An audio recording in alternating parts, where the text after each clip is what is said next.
Boa noite, pessoal. Saudações a todos. Estamos iniciando aqui a nossa live das segundas-feiras, aguardando aí as pessoas irem chegando. E hoje vamos falar sobre o lugar da relação, né? Falar um pouquinho sobre aspectos transferenciais, sobre autonomia, conforme eu falei no story, tá? Deixando sempre aberto, quem quiser fazer comentários, quem quiser fazer perguntas, fique à vontade, tá bom? Porque aí é sempre uma contribuição, sempre ajuda a gente, enriquece, né, as nossas explanações aqui, a nossa conversa, né? Então, esse lugar da relação, esse tema, né? Boa noite, Lúcia.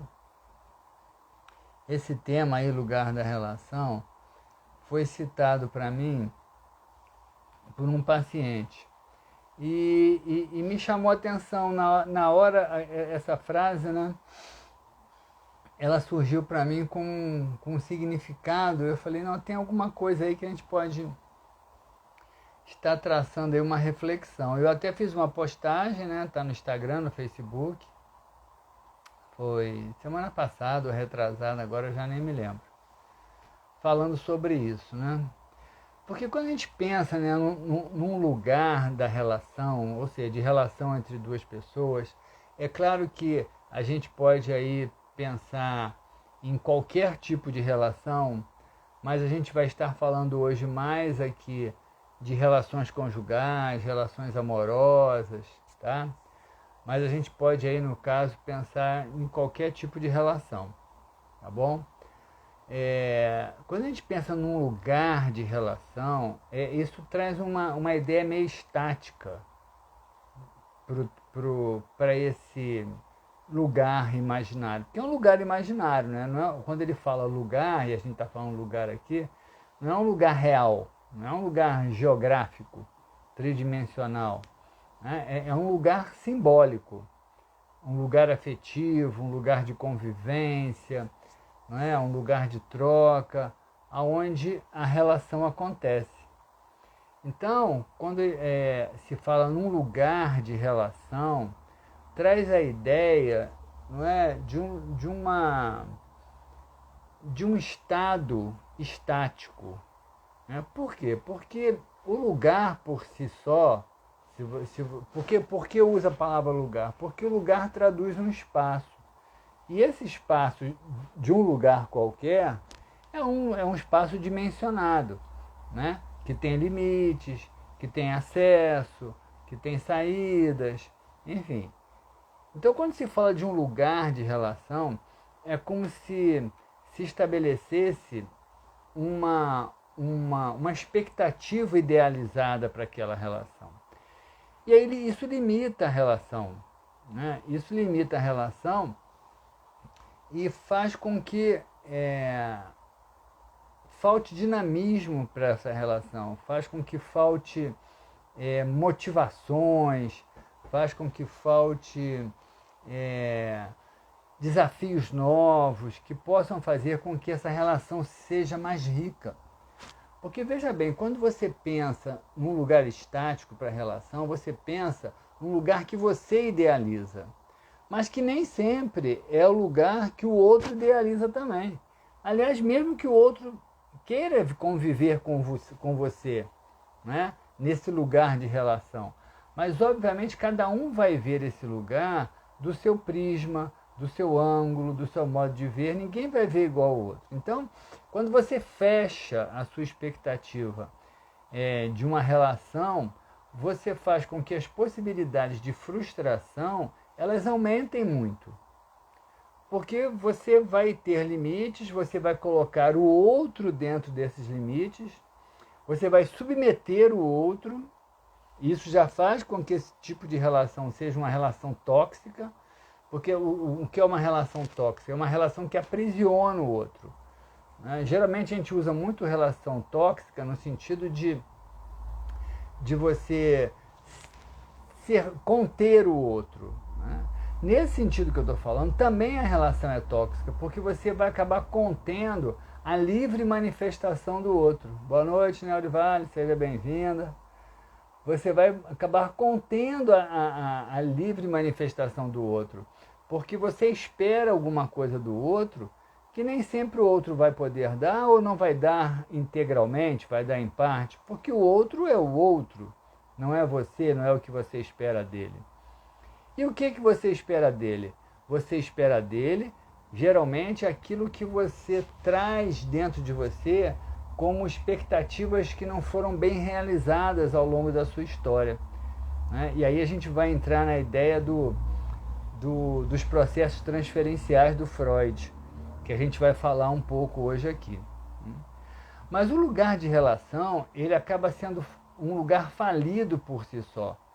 A gente vai ver, né, que o século XX ele foi muito marcado até pela indústria cinematográfica, né? Hollywood, a Metro, Disney, né? Os personagens da Disney, as princesas, os príncipes. Foi tudo muito marcado por modelos ideais de relacionamento. Eu até fiquei me perguntando, né, por que isso se tornou tão forte ao longo do século XX, a ponto de se tornar aí um arquétipo cinematográfico, porque né, aquele modelo ideal, né, da princesa com o príncipe, que dá tudo certo. Então isso vai aparecer não só nos desenhos, mas em muitos filmes. Eu fiquei pensando até que ponto as duas grandes guerras mundiais não contribuíram para essa demanda de se criar esse ideal de relação. Né? Por quê que eu estou dizendo isso? Porque ao longo das duas grandes guerras mundiais houve muitas perdas. Boa noite, Álvaro, seja bem-vindo. Durante as duas grandes guerras mundiais, as pessoas se perderam muito uma das outras, não é?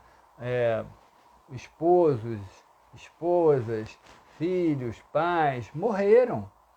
As pessoas não sabiam até quando iam estar com seus parceiros. Então ficou aí, acredito eu, realmente, uma grande demanda de estar no amor ideal, justamente pelas perdas que as pessoas estavam vivenciando. E que se tornaram, deve ter sido uma fase traumática. Eu não vivi isso, eu acredito que a maioria de nós aqui, talvez todos, não tenham vivido essas experiências. Mas os homens iam para a guerra, mulheres iam para a guerra, cidades eram bombardeadas e pessoas morriam. E você não sabia até quando você ia estar com seus parceiros, com as suas parceiras, né, com as pessoas da sua família que você ama. Então isso devia trazer realmente um apego muito grande aos processos de relação, fazendo com que as pessoas investissem muito. E aí a gente vê aí esse pós-guerra talvez com uma estratégia de compensação depois de todo esse sofrimento. Você merece um amor ideal, você merece um amor gratificante. E esses amores foram construídos em cima de modelos ideais de personagens de desenho, personagens de filmes. E o que aconteceu com isso? A prática, obviamente, não funcionou. Porque você casava com uma determinada pessoa, você se juntava com uma determinada pessoa, e isso ainda está presente no inconsciente coletivo da nossa humanidade, melhorou, mas a gente não perdeu isso ainda. Ainda tem muitas pessoas que carregam aí esse imaginário, esses arquétipos aí no seu inconsciente, né, de modelos ideais de relação. Mas esses modelos estavam fadados ao fracasso, porque não existe a outra pessoa ideal. Nem você é a própria pessoa ideal para o outro. E aí surgiram as frustrações. E aí vem a era dos divórcios. Né? Você vê aí mais na frente um pouquinho, começou a era dos divórcios, separações, divórcio, uma geração de muitas separações. E aonde isso nos leva? Nos leva àquilo que eu observo hoje. Depois das gerações dos divórcios, qual é a geração que veio? A geração que tem medo de amar. Eu vejo hoje nos meus pacientes de jovenzinhos, né, e de 20, 30, 40 anos, pessoas que têm medo de amar, pessoas que têm medo de se entregar numa relação, pessoas que entram numa relação cheio de cuidados para não sofrer, cuidados para não se magoar, cuidados para não sentir dor. E com isso, nessa privação da própria espontaneidade, elas sofrem de qualquer forma, porque elas não vivem plenamente aquela relação. O medo é um estado natural de ansiedade, mas quando ele se justifica por causas reais, por perigos reais.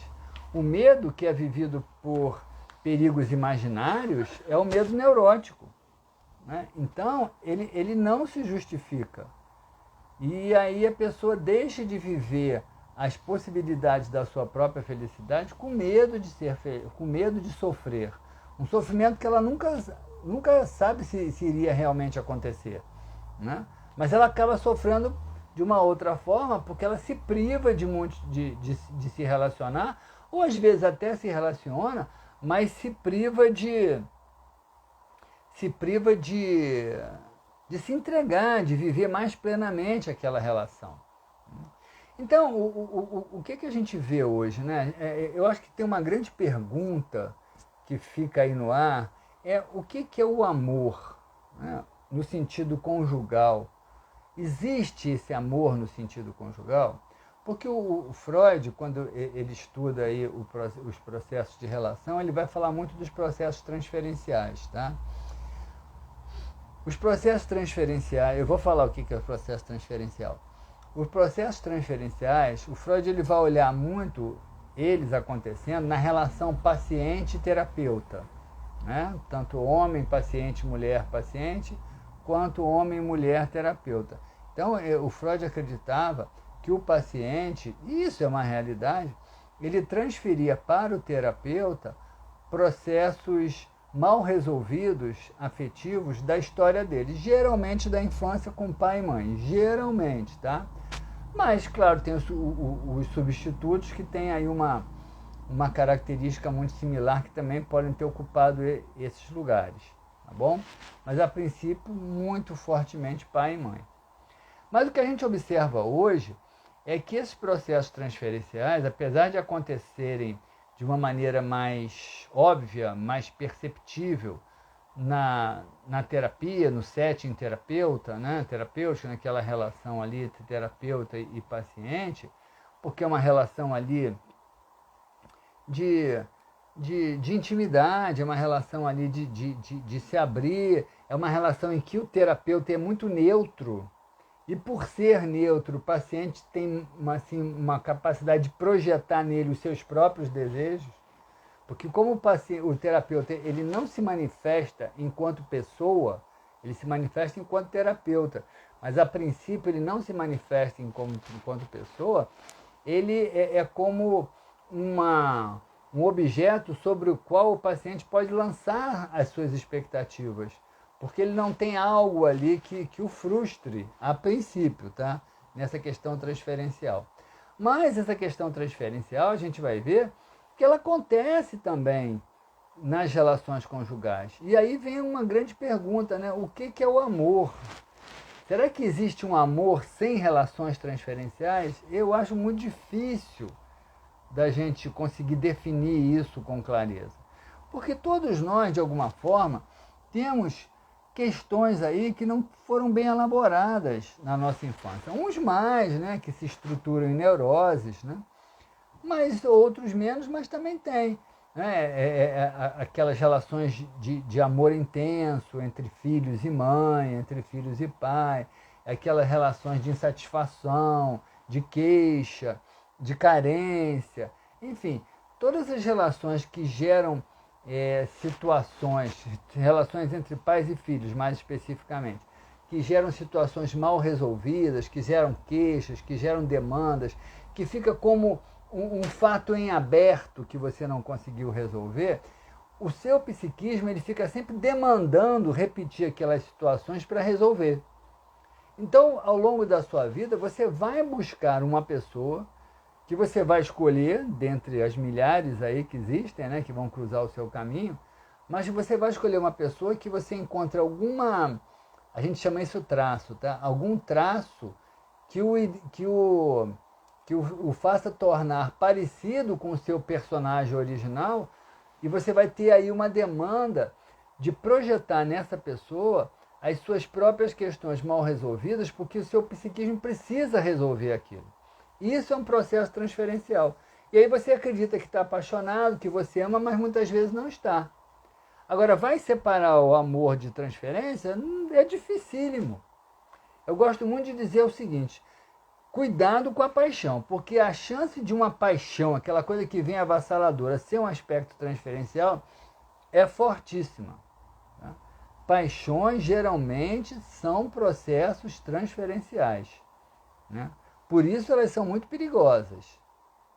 É muito mais saudável um amor racionalizado do que uma emoção efervescente de paixões, onde você acha que aquela pessoa é o máximo, é o seu príncipe encantado, é a sua princesa encantada, é a sua cara metade, é a sua alma gêmea, né?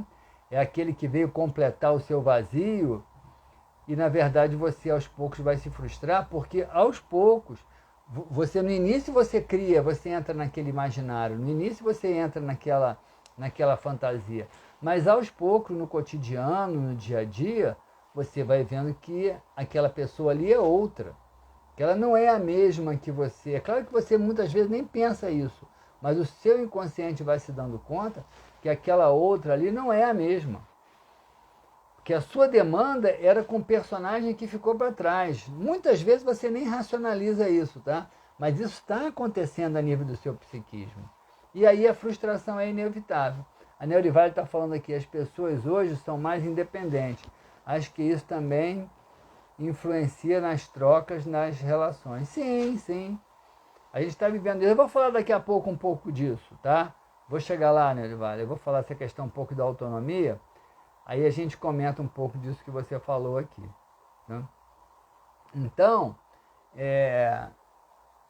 eu acredito muito, né, que um amor saudável ele precisa ter uma cota de decisão. Ele não pode ter muita paixão. Aliás, se tiver paixão, aquilo que eu falei, já é arriscado. O amor ele é muito mais uma decisão. E enquanto decisão, ele tem muito mais chance de sobreviver.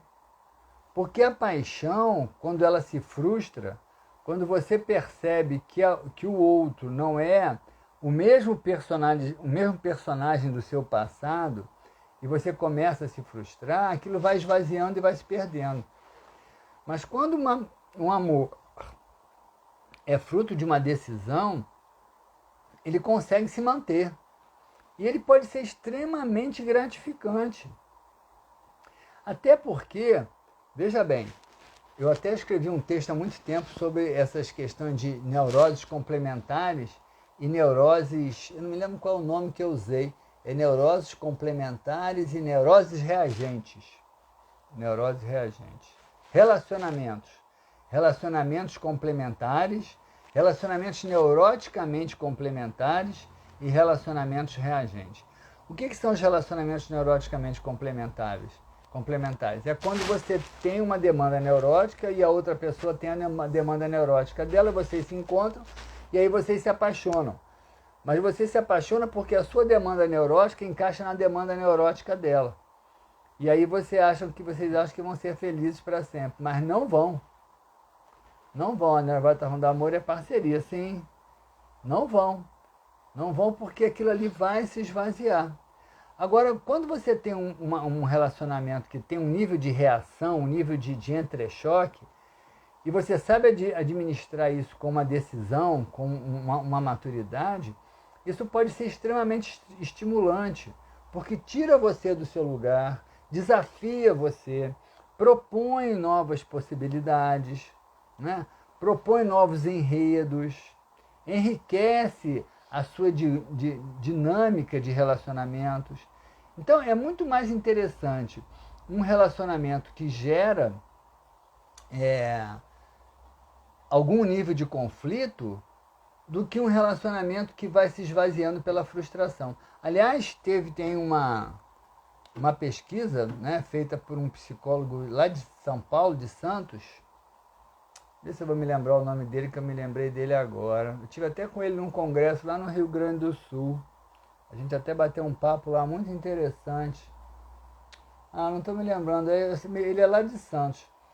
E ele fez uma pesquisa muito interessante, onde ele mostra, né, que os relacionamentos que por conta das frustrações que vão surgindo, os relacionamentos que vão se esvaziando, eles são muito mais frustrantes, eles são muito mais tendentes à separação do que os relacionamentos que têm algum nível de conflito.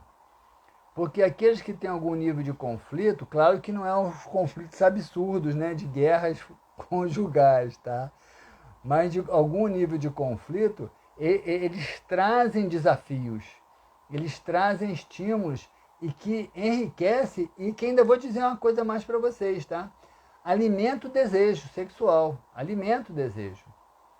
Porque olha só que coisa importante isso que eu acabei de me lembrar agora. Por que alimenta o desejo sexual? Porque quando você está num relacionamento transferencial, apesar da pessoa que está diante dos seus olhos ser o seu inconsciente a vê como personagem do passado. Então é difícil você sentir desejo sexual por esse personagem do passado.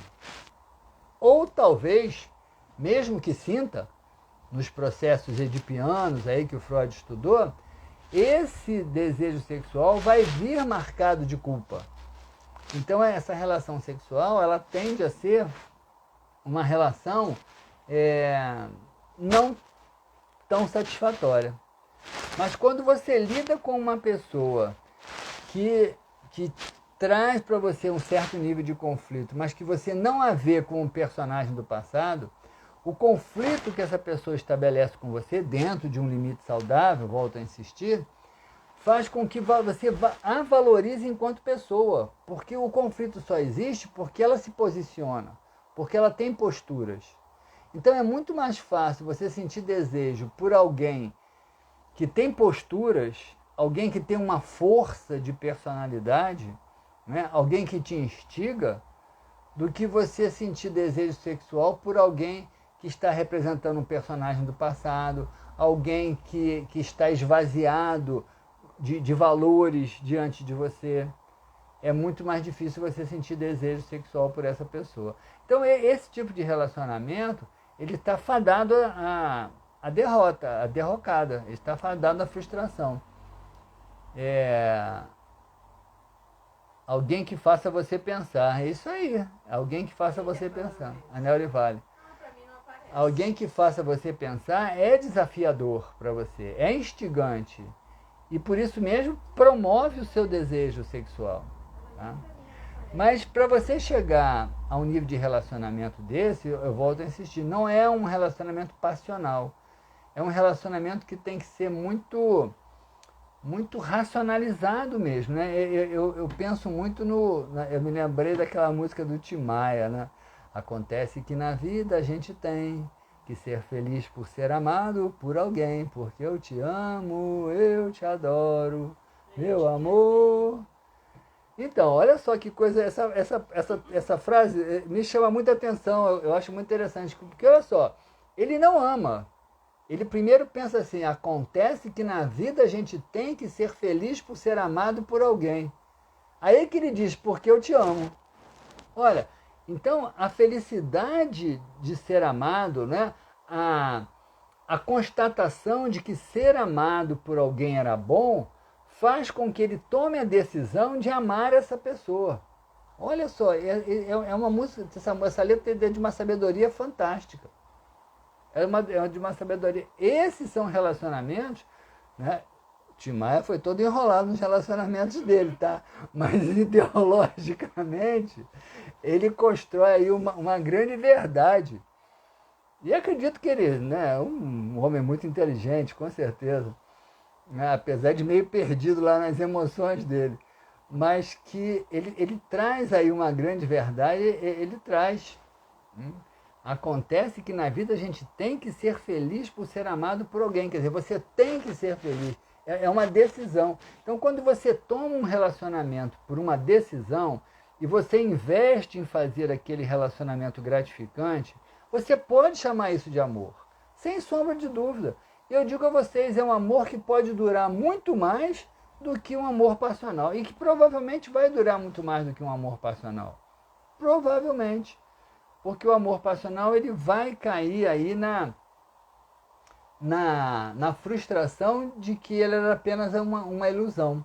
Uma ilusão que você projetou numa pessoa aleatória, que por algum motivo chamou a sua atenção, por algum motivo trouxe aí algum nível de identificação entre ela e o seu personagem do passado, e você resolve ali repetir com ela alguma questão que você não teve bem resolvida lá na sua infância. Então eu acho muito difícil a gente separar amor de transferência, principalmente quando são processos transferenciais. E aí vem a questão da autonomia, né? Talvez o grande desafio é a gente construir uma autonomia. Eu acabo lidando com muitos pacientes ciumentos, né? E eu sempre digo para eles, né? Não existe segurança nenhuma de que você não vai ser traído. Não existe nenhuma. Só existe uma única segurança que pode fazer com que você lide com o medo da traição. É você construir uma autonomia que faça com que você, mesmo traído ou traída, você saiba que vai sobreviver àquilo. Aí você está seguro. Porque ninguém pode garantir que vai ser fiel para sempre. Ninguém. Não tem como, a gente não sabe das circunstâncias da vida. A gente não sabe o que vai acontecer amanhã, a gente não sabe das nossas necessidades, a gente não sabe de quem vai cruzar o nosso caminho, a gente não sabe das tendências, das tentações, das possibilidades, das facilidades que a vida pode armar para a gente, como você vai lidar com aquilo num momento específico, quando esse momento se torne um dia talvez real. Então, é difícil você ter essa certeza. Então, eu sempre digo para meus pacientes, a única forma de você ter segurança em relação ao seu medo de ser traído é você construir uma autonomia capaz de fazer com que você, mesmo sendo traído, você tenha certeza que você vai sobreviver àquela frustração. Aí você está seguro.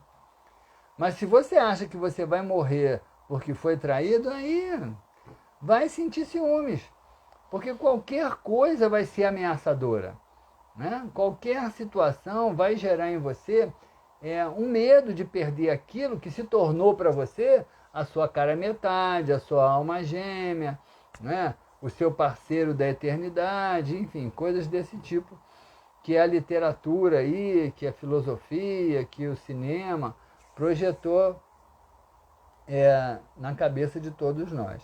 Então, esse arquétipo é muito forte, tá? E a gente precisa reverter isso. Eu acho que a gente sai aí do século XX com essa demanda de cura, né? A humanidade precisa se curar desses modelos de relação que aconteceram, esses modelos imaginários, ideais, de príncipes encantados, de princesas encantadas. A gente precisa sair disso, porque isso deixou sequelas muito grandes para todos nós, pelas frustrações e pelos medos que permanecem hoje na cabeça de muita gente. E a gente está entrando, né, naquilo que é a Era de Aquário, que a gente tem falado muito. A Era de Aquário, ela vai trazer esse movimento de autonomia. Ela vai trazer, porque a Era de Aquário vai ser uma era onde as pessoas vão estar muito juntas. E veja bem, autonomia não significa isolamento. Não significa. Você ser uma pessoa autônoma, emocionalmente, afetivamente autônoma, não significa que você vai se isolar, não significa que você não vai ter um parceiro, não significa que você não possa casar, ter família, não significa nada disso. Significa que, apesar de namorar, de casar, de ter uma família, você continua sendo uma individualidade. Uma individualidade que se sustenta emocionalmente por si só e não na dependência do outro. Isso é ter autonomia. Né? Isso é ter autonomia. É você não depender do outro para viver a sua própria felicidade. Mas sim, pode ser muito bom ser feliz junto com o outro feliz também. E o outro nunca vai ser feliz se você estabelece expectativas para ele. Porque se você estabelece expectativas para o seu parceiro ou para a sua parceira, você vai tolher esse parceiro, essa parceira. Você vai restringir esse parceiro e a sua parceira. Quer ver uma coisa interessante, que é um termômetro bem interessante disso? Eu sempre digo isso para as pessoas, para os meus pacientes. Esse tipo de relacionamento de transferencial neurótico, quando ele começa a esvaziar, é muito comum a pessoa sentir vergonha, às vezes, do outro por alguma questão. Uma questão que ela fingiu não ver, ou preferiu não ver ao longo da vida, porque ela estava ali no processo transferencial dela, né, projetando no outro aquela imagem do passado, né, que ela desejava.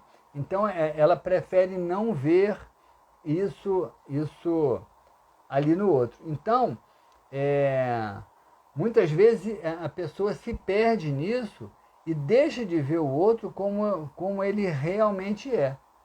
E aí a questão da autonomia passa em você não precisar do outro para se sentir pleno. Você não precisar do outro para se sentir feliz. E o ciúmes é uma demanda disso.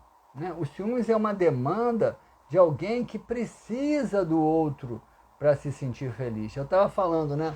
Um termômetro muito, muito claro disso é quando você sente vergonha do que o outro passa a fazer.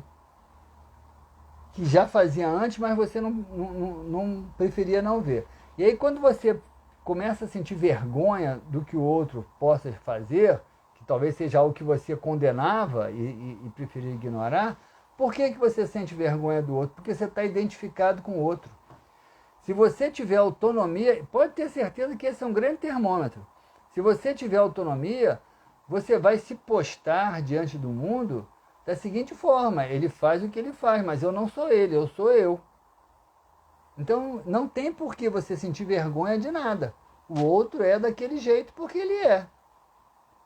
Mas se aquele jeito do outro te incomoda diante de outras pessoas, é porque você ainda está dependente dele. Tá? É porque você ainda tem expectativas neuróticas transferenciais sobre ele. Então a autonomia se faz justamente num processo de segurança afetiva, de segurança enquanto indivíduo, de capacidade de olhar para si próprio como um ser que é responsável pelo que faz, pelo que sente, mas não pelo que o outro faz e pelo que o outro sente. Né? Ainda que muitas vezes, por estar junto, possa até parecer que você legitima o que o outro faz, tá? Mas aí também tem que ter lá, guardar suas proporções, né? Se o outro vira um assassino, é claro que você não vai querer estar ali do lado dessa pessoa, porque você vai estar ali legitimando. Você pode até apoiá-la como uma pessoa que você quer bem, né? Mas você não vai estar ali legitimando o que ela faz, é óbvio, tá? Estou falando de comportamentos do dia a dia, trejeitos do dia a dia, tendências do dia a dia, que são pessoais. Então, nessa transição que a gente está entrando aqui da era de Aquário, a gente precisa muito construir essa autonomia. E a construção dessa autonomia, ela passa inicialmente pela resolução das questões do passado.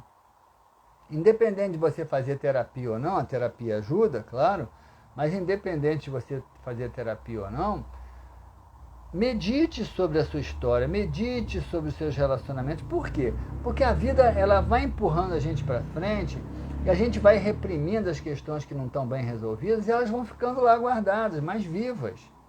Elas vão ficando vivas. Então, para voltar no passado. Né? Medita, como é que era minha mãe, como é que era meu pai, como é que foi esse relacionamento, o que isso pesou para mim, quais foram as questões. Aí vocês vão começar a lembrar, olha só, eu falava isso várias vezes. Por que eu falava isso várias vezes? Por que eu me queixava disso várias vezes, né? Porque aquela queixa que você tinha lá, quando você era criança, quando você tinha 7, eu me lembro de uma queixa que eu tinha da minha mãe quando eu era jovenzinho, pré-adolescente. Eu me lembro. Presta atenção nisso, porque essas queixas são questões que provavelmente não se resolveram e que você precisa resolver. Porque a queixa permanece. O personagem não está mais aí, mas a queixa permanece. E aí o que você faz? Você vai transferir a queixa para um outro personagem. E aí você vai cobrar desse personagem que ele faça por você aquilo que não fizeram lá atrás. E aí você fica preso nisso aí. E eu ainda vou dizer uma coisa para vocês, tá? Para assustar mesmo. Se não resolve nessa vida, a chance de levar para uma outra vida é enorme. É enorme. E você vai repetir o mesmo modelo na vida seguinte. E muitas vezes de uma maneira muito mais intensa. Muito mais intensa, tá? Eu tenho um trabalho que eu apresentei num congresso da Associação Médico Espírita de São Paulo. Do Brasil, aliás, Associação Médico Espírita do Brasil. Tem muitos anos isso já, tá? Deve ter aí uns 20 anos, mais ou menos. Esse trabalho era estruturação palingenésica das neuroses, aonde eu mostro que neuroses de vidas passadas podem se tornar psicoses nas vidas seguintes. Ou seja, questões que não são bem resolvidas e que nessa vida se apresentam como neuroses, quer dizer, conflitos mal resolvidos, frustrações que você reprime. Quando elas acabam não sendo resolvidas, existe uma tendência de você renascer numa próxima vida com elas potencializadas. E aí você vem com uma predisposição para que aquilo não seja só uma neurose, mas que com aquilo possa realmente se tornar uma psicose, que seria uma coisa mais intensa, tá? Então isso aí não é palpite, isso aí já foi trabalho apresentado em congresso, né? E tem um grande fundamento nisso aí para vocês, para dar uma assustadinha mesmo para vocês pensarem. Então vale a pena, né? Vale a pena. Quem pode fazer terapia? Terapia hoje eu acho que é uma questão fundamental. Para mim, terapia hoje está no mesmo nível das religiões, tá? As pessoas usaram muitas religiões ao longo da história como apoio, como processos de autoiluminação, como processos de pacificação da sua alma, enfim, com várias formas, né?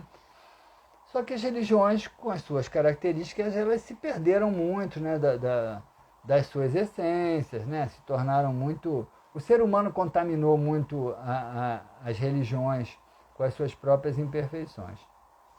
Eu acredito que o século XXI é o século da saúde mental e as terapias elas estão surgindo aí como um processo quase que religioso, tá? Não no sentido devocional de uma religião, não é nesse sentido não.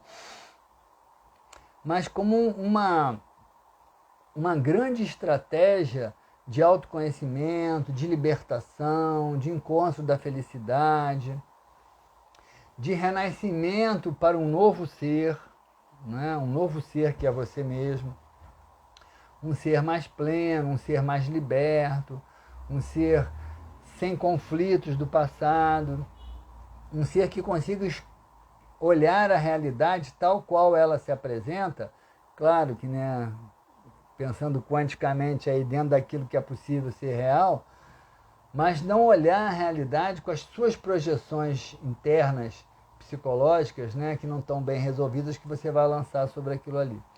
Agora, eu acho que é sempre bom, para quem puder, esse desafio de lidar com